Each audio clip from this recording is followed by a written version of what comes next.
नमस्कार, news state देख रहे हैं। मैं हूं आपके साथ शुभम त्रिपाठी। बुलेटिन की शुरुआत बड़ी खबर के साथ, और इस वक्त की बड़ी खबर आपको बता दें, यूपी विधानसभा के बजट सत्र का आज दूसरा दिन। राज्यपाल के अभिभाषण पर आज होगी चर्चा। तो दूसरे दिन भी विपक्ष के हंगामे के आसार। बजट सत्र के पहले दिन विपक्ष ने किया जोरदार हंगामा। महंगाई, बेरोजगारी समेत कई मुद्दों पर सरकार को घेरा है। इस वक्त की बड़ी खबर आपको बता दें, आज यूपी विधानसभा के बजट सत्र का दूसरा दिन है। कल जब राज्यपाल का अभिभाषण था, उस दौरान लगातार समाजवादी पार्टी के जो विधायक थे वो हंगामा करते हुए नजर आए थे। अनिल यादव हमारे सहयोगी अधिक जानकारी के लिए इस वक्त राजधानी लखनऊ से जुड़ रहे हैं, उनके पास चलेंगे। अनिल, आपके पास आएंगे। आज दूसरा दिन है बजट सत्र का, और कल अगर हम देखें तो जब राज्यपाल का अभिभाषण था, उस दौरान विपक्ष एक साथ लामबंद नजर आया और वेल तक पहुंच गए। लगातार नारेबाजी चलती रही, और भले ही राज्यपाल का अभिभाषण चलता रहा, लेकिन शोर शराबा लगातार जारी रहा। बिल्कुल, देखिए, बजट सत्र की पूरी सूरत क्या होने वाली है, ये कल हमने नजारा देख लिया जब समाजवादी पार्टी के तमाम विधायक जो हैं वेल में पहुंच गए और लगातार नारेबाजी करते रहे, और हंगामे के बीच ही राज्यपाल को अपना अभिभाषण जो है वो पढ़ना पड़ा। और ये सब कुछ अखिलेश यादव के सामने हुआ। जब तक सत्र चलता रहा, उस दरमियान लगातार हंगामा, नारेबाजी होती रही। समाजवादी पार्टी के तमाम जो मेंबर्स थे वो कानून व्यवस्था, बेरोजगारी, महंगाई, महिला सुरक्षा, स्वास्थ्य और शिक्षा, इन तमाम इश्यूज पर अपनी आवाज बुलंद करते रहे, और एक तरह से कहे कि पूरा जो सदन था वो हंगामे में दब गया। हालांकि समाजवादी पार्टी के जो सहयोगी दल है, ओम प्रकाश राजभर की पार्टी है जो, उन्होंने इस हंगामे की निंदा की, और उन्होंने कहा कि राज्यपाल के भाषण के दौरान इस तरह का हंगामा नहीं होना चाहिए था।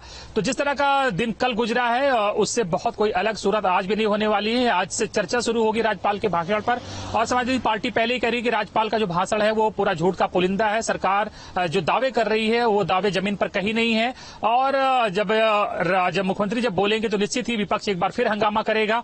तो ये सूरत पूरे बजट सत्र के दौरान चलती रहेगी, इससे किसी को इनकार नहीं है, और ये हंगामा अभी आज, कल और लगातार देखने को मिलेगा। अनिल, आपने ओपी राजभर का जिक्र भी किया, उनकी प्रतिक्रिया भी आपने सुनी। उन्होंने स्पष्ट तौर पर कहा था कि राज्यपाल सबसे पहले तो महिला है, और उसके बाद उनकी एक जो गरिमा है उसका हम सभी को सम्मान करना चाहिए। लेकिन जिस तरीके से कल भले ही मौन रहकर बहुत अलग अंदाज में उन्होंने व्यंग के तौर पर अखिलेश यादव पर वार किया है, तो क्या ये माना जाए कि आने वाले समय में राहें भी अलग देखी जा सकती हैं?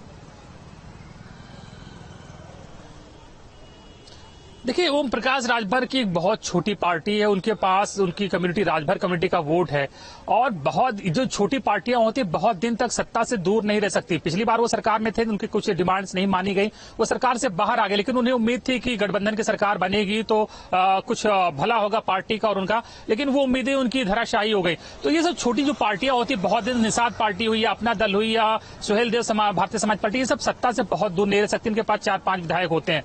तो निश्चित ही जिस तरह का बयान कल उन्होंने दिया कि अखिलेश यादव को एसी से बाहर निकलना चाहिए, और फिर उन्होंने समाजवादी पार्टी की निंदा करी हंगामे को लेकर, तो कहीं ना कहीं कुछ ना कुछ पक रहा है। इस बात के संकेत मिलने शुरू हो गए हैं, और राजभर कहीं फिर से पलटी मारकर किसी दूसरे पाले में चले जाए, इससे इनकार नहीं किया जा सकता। ये पार्टियां कब कौन सा डिसीजन लेंगी खुद इनको नहीं पता होता है। कोई अच्छी डील मिल जाए, ये उस तरफ चली जाती है पार्टियां। तो ओम प्रकाश राजभर जो बयान दे रहे हैं कल से लगातार, वो कहीं ना कहीं एक नई शंका पैदा कर रही है कि शायद राजभर के मन में कुछ पक रहा है, और कहीं ना कहीं उनकी बात और चल रही है। बिल्कुल, बहुत धन्यवाद अनिल, आपका हमारे साथ जुड़ने के लिए, तमाम जानकारी के लिए बहुत शुक्रिया। यूपी विधानसभा में आज भी हंगामे के आसार हैं। सत्र के दूसरे दिन राज्यपाल के अभिभाषण पर चर्चा होगी। हालांकि विपक्ष ने हंगामे को लेकर पूरी रणनीति तैयार की है।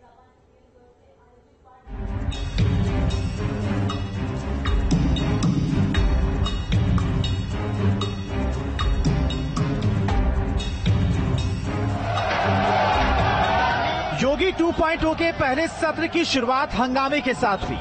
विपक्ष ने महंगाई, बेरोजगारी समेत कई मुद्दों पर हंगामा किया। हाथों में तख्ती लिए विपक्षी विधायक हंगामा करते हुए वेल में पहुंच गए। विपक्ष के शोरगुल के बीच राज्यपाल आनंदीबेन पटेल ने अपना अभिभाषण पढ़ा। राज्यपाल के अभिभाषण में किसान, गरीब, विकास और सरकार की योजनाओं पर फोकस रहा। किसानों के हित को सर्वोपरि रखते हुए गोरखपुर में कई वर्षों से बंद पड़े उर्वरक कारखाने का पुनः संचालन प्रारंभ कराया। उत्तर प्रदेश खाद्यान्न के मामले में आत्मनिर्भर ही नहीं अपितु सरप्लस राज्य के रूप में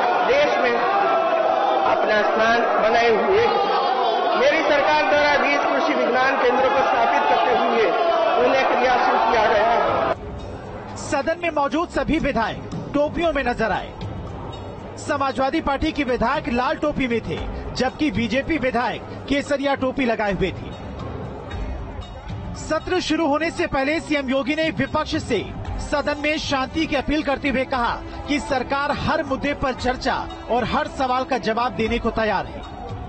स्वाभाविक रूप से सभी सदस्यों को इस अवसर पर सदन में अपनी बात को रखने का मौका भी मिलेगा, लेकिन माननीय सदस्यगण अपनी बात को तभी सदन में रख पाएंगे जब उस प्रकार का माहौल सदन के अंदर विपक्ष बनाने में अपना योगदान देगा। इससे पहले जेल से छूटे आजम खान ने विधायकी की शपथ ली। स्पीकर सतीश महाना ने अपने चैम्बर में उन्हें शपथ दिलाई। आजम के बेटे अब्दुल्ला आजम ने भी विधायक पद की शपथ ली। सीएम ने जहां सार्थक चर्चा और विपक्ष के हर सवाल का जवाब देने की बात कही, वहीं विपक्ष ने अपना अड़ियल रवैया बरकरार रखते हुए राज्यपाल के पूरे अभिभाषण के दौरान हंगामा बरपाया। सवाल ये कि आखिर सदन क्यों नहीं चलने देना चाहता विपक्ष। Team news stay.